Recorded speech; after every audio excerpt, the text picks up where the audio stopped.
Est-ce que je vais souffrir toute ma vie? C'est la question qu'Elisabeth m'a posée et c'est aussi celle qui s'installe silencieusement quand la douleur dure, jour après jour, et qui finit par prendre toute la place. On cherche désespérément le bouton off, ce remède miracle qui effacerait tout d'un coup. On nous promet souvent des solutions efficaces, mais la vérité c'est que notre corps, ce n'est pas une machine que l'on répare avec une pièce de rechange. Alors si vous passez votre vie à attendre que la douleur disparaisse totalement pour enfin recommencer à sourire, à voyager et à profiter, vous risquez d'attendre longtemps et de passer à côté de votre vie. Alors je vous emmène avec moi dans cet épisode pour changer de perspective et explorer l'idée suivante. Et si le vrai soulagement, ce n'était pas l'absence totale de douleur, mais plutôt votre capacité à agir sur elle dès qu'une tension apparaît?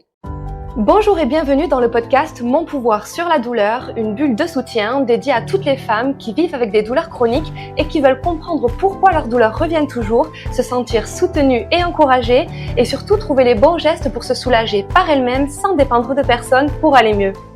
Je suis Audrey, professeure de yoga spécialisée dans les douleurs chroniques et chaque semaine, je réponds à toutes vos questions pour vous aider à poser des actions qui vous ressemblent, qui sont adaptées à vos douleurs, mais aussi à reprendre confiance et à avancer vers plus de liberté au quotidien pour retrouver le plaisir de bouger, dormir, voyager et vivre pleinement.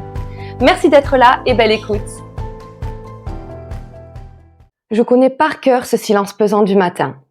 Quand vous ouvrez à peine les yeux et que votre premier réflexe est de scanner votre dos ou votre nuque pour vérifier si la douleur est encore là.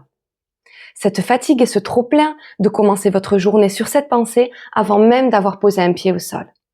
C'est une réalité que moi aussi j'ai portée pendant des années. On finit par se dire « c'est bon, je suis cassée, je vais finir ma vie comme ça ». La douleur devient petit à petit notre prison, elle s'immisce dans nos projets, elle décide si vous pouvez rester assis à ce repas assez longtemps pour profiter ou si vous devez annuler ce voyage ou cette soirée tant attendue. C'est épuisant de se sentir en sous-régime, comme si la douleur nous voulait une partie de notre identité et nous empêchait d'être nous à 100%.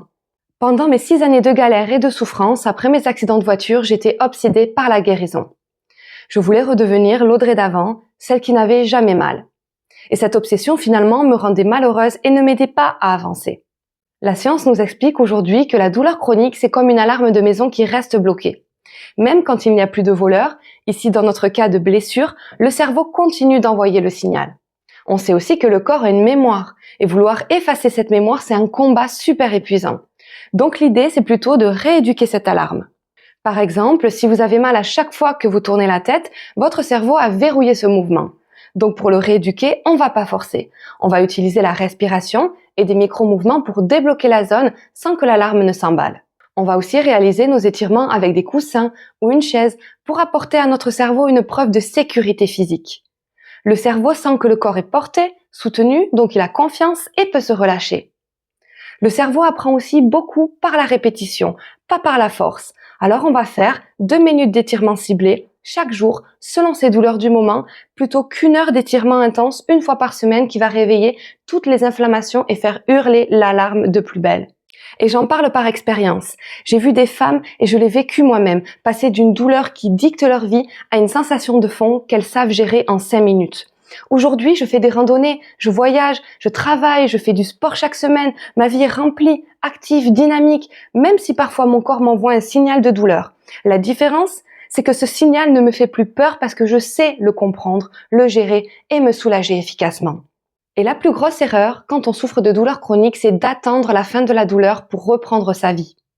C'est le cercle vicieux, on met sa vie en pause et on arrête de bouger en pensant que le repos ou notre prochain rendez-vous médical est la meilleure solution. Ensuite, sans mouvement, les muscles fondent, les tissus s'enraidissent et le corps perd sa capacité à nous porter et à bouger librement. Et puis arrive l'hypersensibilité, où le moindre geste du quotidien devient une agression, ce qui valide du coup la peur de bouger et la boucle se referme. Résultat, vous finissez par ne plus être simplement Marie ou Julie, vous devenez cette femme qui a mal. Vous regardez votre vie défiler en restant assise sur le quai de la gare tandis que le train part sans vous.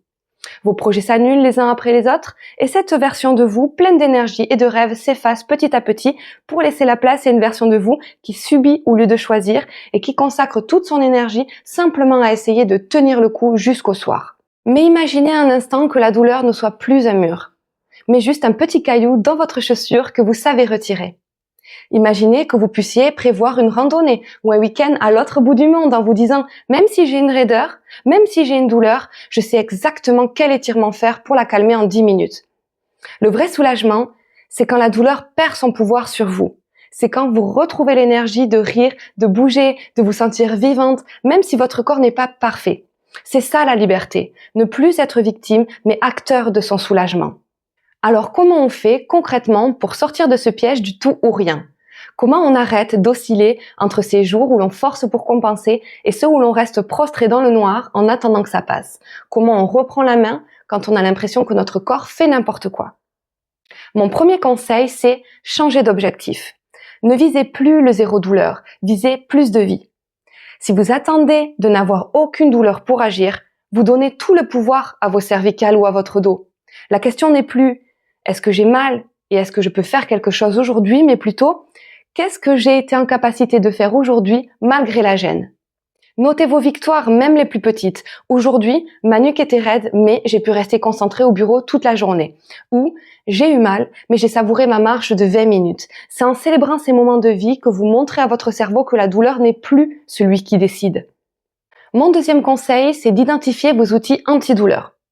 Pour ne plus dépendre du rendez-vous chez le kiné dans 3 jours pour aller mieux, vous devez avoir vos propres outils, votre propre trousse de secours. Mais attention, pas des exercices génériques spécial mal de dos trouvés sur Internet. Si la douleur monte, quel est l'exercice spécifique qui vous soulage à vous ? C'est là que le sur-mesure est vital. Vous avez besoin d'identifier l'étirement exact qui vous soulage sur cette partie de votre corps qui souffre. Est-ce que c'est ce mouvement doux pour libérer votre trapèze ? Est-ce que c'est cette posture avec une chaise pour ouvrir le bas du dos ? Quand vous savez exactement quel geste poser pour faire baisser la douleur de 8 sur 10 à 4 sur 10 en quelques minutes, la peur disparaît. Car la peur naît de l'impuissance, de ne pas savoir quoi faire quand la crise arrive et de dépendre uniquement du prochain rendez-vous pour avoir un petit peu de répit. Mon troisième conseil, apprenez à négocier avec votre corps et votre emploi du temps. Si votre nuque commence à tirer devant l'ordinateur, ne l'ignorez pas. N'attendez pas la fin de la journée ou encore ce moment où vous serez littéralement bloqué pour réagir. Faites une micro-pause de 2 minutes avec des étirements qui vous soulagent immédiatement et que vous pouvez faire partout. N'attendez pas la crise. En intervenant tôt, vous empêchez la tension de s'installer et d'augmenter. C'est ça, reprendre le pouvoir. C'est cesser de subir la crise et devenir proactive plutôt que réactive. Mon dernier conseil, travaillez votre mindset. La douleur est un signal, pas une sentence. On a tendance à voir le retour de la douleur comme un retour à la case départ, comme si tous nos progrès s'écroulaient. Mais comprenez bien que si la douleur revient, c'est pas un échec. C'est juste que votre corps vous transmet un message que quelque chose ne va pas, comme un stress trop important, une mauvaise posture prolongée ou un besoin de mouvement. Dès que vous avez les outils pour décoder votre douleur et y répondre avec l'étirement juste, l'angoisse s'efface. Vous pouvez simplement apaiser la zone et continuer votre journée, sans laisser la panique prendre les commandes. Vous savez désormais que vous n'êtes plus obligé de rester sur la touche à regarder votre vie défiler. C'est pas parce que votre douleur est là qu'elle doit tenir les rênes de votre vie. Et pour arrêter d'être cette femme qui a mal et redevenir la femme qui agit, qui sourit, qui profite de la vie, il vous faut une stratégie précise. Parce que passer du tout ou rien au soulagement sur mesure, ça s'invente pas, ça s'apprend. C'est pour ça que j'ai créé une vidéo gratuite dans laquelle je vous partage les 6 étapes qui vous permettront d'apaiser vos douleurs durablement par vous-même et de retrouver une vie où la douleur ne prend plus toute la place. Ces 6 étapes, c'est ce qui va vous permettre de passer d'un corps que vous subissez au quotidien à un corps que vous comprenez, que vous savez soulager et avec lequel vous vous sentez plus libre, plus légère, plus confortable. Imaginez ne plus vous sentir démuni face à la douleur. Si vous êtes prête à reprendre les commandes, cliquez sur le lien en description de cet épisode pour accéder immédiatement à cette vidéo. C'est votre moment pour passer de spectatrice assise sur le quai de la gare à cette femme qui reprend le contrôle de sa propre vie. Je vous laisse sur cette citation inspirante. Ne mesurez pas vos progrès à l'absence de tempête, mais à votre capacité à rester debout et à savoir comment vous mettre à l'abri quand elles arrivent. Si cet épisode vous a été utile, n'hésitez pas à vous abonner à la chaîne, à liker la vidéo, à laisser un commentaire et surtout à partager cet épisode avec une personne qui pourrait en avoir le besoin. C'est le plus beau soutien que vous puissiez offrir au podcast et une façon concrète d'aider d'autres femmes à reprendre le pouvoir sur leur douleur. À la semaine prochaine pour un nouvel épisode.